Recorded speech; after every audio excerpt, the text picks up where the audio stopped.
नमस्कार।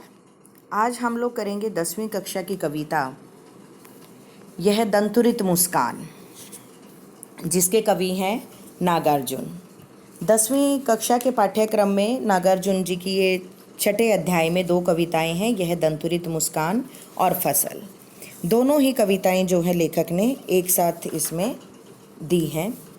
तो देखिए, सबसे पहले हम लोग करेंगे नागार्जुन जी का संक्षिप्त परिचय। इनका जो पूरा नाम था वो था वैद्यनाथ मिश्र और इनका जन्म 30 जून 1911 को मधुबनी, बिहार में हुआ था। इनके पिता का नाम था गोकुल मिश्रा और कर्म क्षेत्र यानी कि जो उनका ऑक्यूपेशन था वो कवि थे, लेखक थे और उपन्यासकार थे। और इनका जो देहांत हुआ था वो हुआ था 5 नवंबर 1998 1998 में दरभंगा, बिहार में। तो यहाँ पर मैं आप लोगों को इनकी कुछ एक रचनाएं भी बताना चाहूँगी। इनकी महत्वपूर्ण रचनाएं वैसे तो बहुत सारी थी, लेकिन यहाँ पर हम कुछ एक का मैं यहाँ पर वर्णन करूँगी आप लोगों के लिए। युगधारा, प्यासी पथराई आँखें, तुमने कहा था, हज़ार हज़ार बाहों वाली, तालाब की मछलियाँ, इस गुब्बारे की छाया में, आखिर ऐसा क्या कह दिया मैंने, सतरंगे पंखों वाली, भूल जाओ पुराने सपने, ऐसे भी हम क्या, ऐसे भी तुम क्या, नई पोध और पारो। ये जो है इनकी महत्वपूर्ण रचनाएं रही हैं। तो यहाँ पर मैं थोड़ा सा और बताना चाहूँगी इनके बारे में कि कवि नागार्जुन जी जो हैं वो प्रगतिवादी विचारधारा के प्रतिनिधि थे और उनका जो स्वभाव था वो घुमक्कड़ और फक्कड़ था। और नागार्जुन जी ने हिंदी और मैथिली भाषा में अपना लेखन कार्य किया और मैथिली भाषा में काव्य रचना के लिए उन्हें साहित्य अकादमी पुरस्कार भी मिला था। और बलचनमा, रति नथा की चाची, जमनिया का बाबा, उग्र तारा जो हैं उनके प्रमुख उपन्यास हैं। तो जो नागार्जुन जी की भाषा है वो सरल, सहज और प्रवाहमयी है और उनकी भाषा में तत्सम शब्दावली के साथ साथ देशी विदेशी शब्द व मुहावरों का भी प्रयोग हुआ है। तो अब हम प्रारंभ करते हैं उनकी ये कविता यह दंतुरित मुस्कान। थोड़ा सा यहाँ पर ये बता दूं मैं आप लोगों को कि इस कविता के अंतर्गत कवि ने एक छोटे बालक की मुस्कान का वर्णन किया है। बालक की मुस्कान को उन्होंने अमूल्य माना है। वो कहते हैं कि जो बालक की मुस्कान होती है वो एक मृतक प्राणी में भी जान डाल देती है और बालक की मनोहारी मुस्कान को देखकर तो कोई भी व्यक्ति जो है जीवन में आनंद से सराबोर हो जाता है, अर्थात वह भी सुखी और आनंदित हो जाता है। साथ ही कवि ने वात्सल्य भाव की माता का जो भाव है की भी अभिव्यक्ति कविता में की है, माता पिता का प्रेम बच्चे के प्रति। और बच्चे की कोमल दंतुरित मुस्कान जो है कठोर से कठोर हृदय को भी पिघला देती है। ये हमारा पाठ प्रवेश है। और इसके बाद जो हम फसल कविता करेंगे उसमें कवि ने अनेक तत्वों का उल्लेख किया है जिसके सहयोग से जो है फसल का निर्माण होता है। कविता में फसल के निर्माण में किसान की भूमिका और उसके परिश्रम को जो है रेखांकित करने के साथ ही साथ मिट्टी, जल, सूर्य, हवा आदि सभी के योगदान को भी उन्होंने बताया है और साथ ही साथ प्रकृति व मनुष्य के परस्पर सहयोग का ही परिणाम जो है वो फसल है। तो आज हम लोग करेंगे यह दंतुरित मुस्कान। तुम्हारी यह दंतुरित मुस्कान मृतक में भी डाल देगी जान, धूली धूसर तुम्हारे ये गात, छोड़कर तालाब मेरी झोंपड़ी में खिल रहे जलजात, परस पाकर तुम्हारी ही प्राण पिघल कर जल बन गया होगा कठिन पाषाण, छू गया तुमसे कि झरने लग पड़े शेफालिका के फूल, बांस था की बबूल। तो देखिए यहाँ पर पहले हम थोड़े से कठिन शब्दार्थ मैं आप लोगों को बता देती हूँ। दंतुरित जो बच्चे के नए नए निकले हुए दांत, मृतक मरा हुआ जो बिल्कुल उदास हृदय वाला व्यक्ति होता है, धूली धूसर धूल मिट्टी से सने हुए, गात शरीर, जलजात कमल का फूल, परस स्पर्श, पाषाण पत्थर, शेफालिका एक पौधे का नाम और बबूल जो होता है वो जिसे आप देसी भाषा में जो है कीकर कहते हैं, कांटेदार पेड़। तो देखिए यहाँ पर हम क्या कहेंगे, कवि जो है वो क्या कहना चाहता है। कवि को बच्चे के नए नए निकले दांतों की मनमोहक मुस्कान जो है वो जीवन का संदेश दिखाई देता है उसमें। तो इसलिए वो कहता है कि हे बालक, तुम्हारी यह दंतुरित मुस्कान मृतक में भी डाल देगी जान, तुम्हारे नए नए निकले दांतों की मनमोहक मुस्कान जो है वो इतनी प्रभावशाली है कि वो मरे हुए व्यक्ति में भी प्राणों का संचार कर देती है। अर्थात इस मुस्कान को देखकर तो जिंदगी से निराश और उदासीन लोगों के हृदय में भी हृदय भी जो है वो प्रसन्नता से खिल उठते हैं।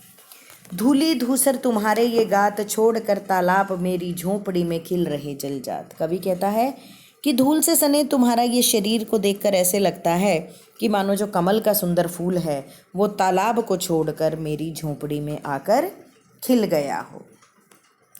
परस पाकर तुम्हारी ही प्राण, पिघल कर जल बन गया होगा कठिन पाषाण। वो कहते हैं कि तुम्हें छूकर तो पत्थर भी पिघल कर जल बन गया होगा, अथवा पत्थर दिल वाले व्यक्ति ने जब तुम्हारा स्पर्श किया होगा तो वह भी पत्थर के समान अपनी कठोरता को छोड़कर जो है वो विनम्र बन गया होगा। छू गया तुमसे कि झरने लग पड़े शेफालिका के फूल, बांस था कि बबूल। कवि कहते हैं तुम्हारा स्पर्श इतना कोमल है कि बांस या बबूल, बांस को कठोर माना जाता है, या बबूल जो है वो कांटेदार झाड़ी से भी शेफालिका के फूल झड़ने लग गए होंगे। अर्थात तुम्हारे स्पर्श से दुष्ट हृदय वाला भी सहृदय बन गया होगा। देखिए बेटा, यहाँ पर मैं थोड़ा शेफालिका के फूल के संबंध में आप लोगों को बताना चाहूँगी कि ये एक प्रकार का ऐसा पौधा होता है कि अगर इसको आप छू भी देते हैं तो उसके जो फूल हैं वो स्वतः ही झड़ने लग जाते हैं, वो इतना कोमल होता है। तो इसलिए उन्होंने ये कहा है कि कठोर से कठोर जो बांस और बबूल भी हैं, जब वो उस प्रकार का हृदयी व्यक्ति भी, तुम्हारे स्पर्श से दुष्ट हृदय वाला भी जो है वो व्यक्ति सहृदय बन गया होगा। अर्थात तुम्हें देखकर वो भी प्रसन्न हो गया होगा और उसके हृदय में भी कोमलता के भाव जाग उठे होंगे। आगे करते हैं। तुम मुझे पाए नहीं पहचान, देखते ही रहोगे अनिमेष, थक गए हो आँख लूँ मैं फेर। तो क्या हुआ यदि हो सके परिचित न पहली बार, यदि तुम्हारी माँ न माध्यम बनी होगी आज, मैं न सकता देख, मैं न पाता जान, तुम्हारी यह दंतुरित मुस्कान। तो कभी यहाँ पर अनिमेष होता है बिना पलक झपकाए लगातार देखते रहना, टकटकी लगाकर देखते रहना। फेर लूँ माने हटा लूँ, और परिचित माने जाना पहचाना, और माध्यम माने सहारा। तो देखिए कवि क्या कहते हैं, कवि कहते हैं कि कवि को बच्चे की जो मुस्कान है वो बहुत ही मनमोहक लगती है, और जब बच्चा पहली बार किसी को देखता है तो जाहिर सी बात है कि वो अजनबी की तरह उसे घूरता रहता है। और इसी कारण जो है कवि नए नए निकले दांतों वाले उस बच्चे से कहता है कि तुम मुझे जो है आज पहचान नहीं पाए हो, इसी कारण जो है बिना पलक झपकाए अजनबियों की तरह मुझे देख रहे हो, है ना। तुम मुझे पाए नहीं पहचान, देखते ही रहोगे अनिमेष, मैं तुम्हारे लिए अजनबी हूँ। वो कहते हैं कि थक गए हो आँख लूँ मैं फेर। कभी बच्चे से कहता है कि इस प्रकार लगातार देखते रहने से तुम थक गए होगे, इसलिए मैं ही तुम्हारी ओर से अपनी आंखें हटा लेता हूँ। फिर कहते हैं क्या हुआ यदि हो सके परिचित न पहली बार, यदि तुम्हारी माँ न माध्यम बनी होती आज, मैं न देख सकता मैं न जान पाता, तुम्हारी यह दंतुरित मुस्कान। वो कहते हैं कि यदि तुम मुझे पहली बार में नहीं पहचान सके तो कोई बात नहीं, यदि तुम्हारी माँ तुम्हारा परिचय मुझसे न कराती, और यदि तुम्हारी माँ तुम्हारे और मेरे बीच माध्यम का काम न करती, तो तुम मुझे देखकर हंसते नहीं, और मैं तुम्हारे इन नए नए निकले दांतों वाली मुस्कान को देखने का सौभाग्य प्राप्त नहीं कर पाता। अर्थात देखिए यहाँ पर कवि जो है वो कहता है कि तुम्हारी यहाँ अप्रत्यक्ष रूप से और प्रत्यक्ष रूप से भी कहा जाए तो कोई अतिशयोक्ति नहीं होगी कि कवि ने जो है बच्चे की मधुर मुस्कान के लिए उसकी माँ का धन्यवाद किया है। क्यों? वो कहते हैं कि जो तुम्हें एक दूसरे का साथ मिला है, मैं तो हमेशा ही बाहर रहा और तुम्हारे लिए मैं अपरिचित ही रहा, मैं तो तुम्हारे लिए एक अतिथि हूँ। तो वो अपनी पत्नी के लिए कहते हैं कि हे प्रिय, बच्चे को कहते हैं कि हे प्रिय, तुम्हारी जो आत्मीयता कैसे हो सकती है मेरे साथ, अर्थात मेरा तो तुमसे कोई संपर्क नहीं रहा, और ये जो अब संपर्क कराया है और जिस वजह से हम एक दूसरे को देख पाए हैं, तो ये सब किसको श्रेय जाता है? तुम्हारी माँ को ही जो है इसका श्रेय जाता है। तुम्हारी माँ जो है हम लोगों के लिए, एक दूसरे के लिए जो है वो माध्यम बनी है। ये यहाँ पर भी वर्णन किया है कवि ने धन्य तुम माँ भी तुम्हारी धन्य, चिर प्रवासी मैं इतर मैं अन्य, इस अतिथि से प्रिय क्या रहा तुम्हारा संपर्क, उंगलियां माँ की कराती रही मधुपर्क।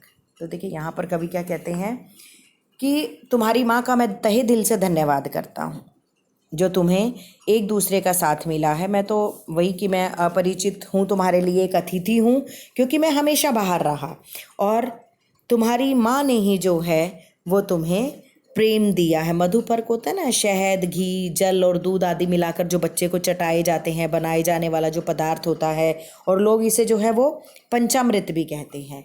कि अभी तक तो तुम जितना भी कुछ खाते पीते आए हो वो अपनी माँ के हाथ से ही तुमने खाया पिया है, कि तुम्हारी तो अपनी माँ की उंगलियों से ही जो है वो आत्मीयता है जिन्होंने तुम्हें पंचामृत खिलाया। देखते तुम इधर कनखी मार और होती जबकि आंखें चार, इसलिए तुम जो है उनका हाथ पकड़कर मुझे तिरछी नज़रों से देख रहे हो। तब तुम्हारी दंतुरित मुस्कान लगती बड़ी ही छविमान। वो कहते हैं जब तुम मुस्कुरा देते हो उस समय तुम्हारे नए नए निकले दांतों वाली मधुर मुस्कान मुझे बहुत ही प्रिय लगती है। तो देखिए यहाँ पर कवि ने माँ को धन्यवाद किया है कि किस प्रकार उसका और उसके बच्चे का जो है वो परस्पर एक दूसरे से संपर्क हो पाया, किस प्रकार वो एक दूसरे के साथ मिल पाए। धन्यवाद।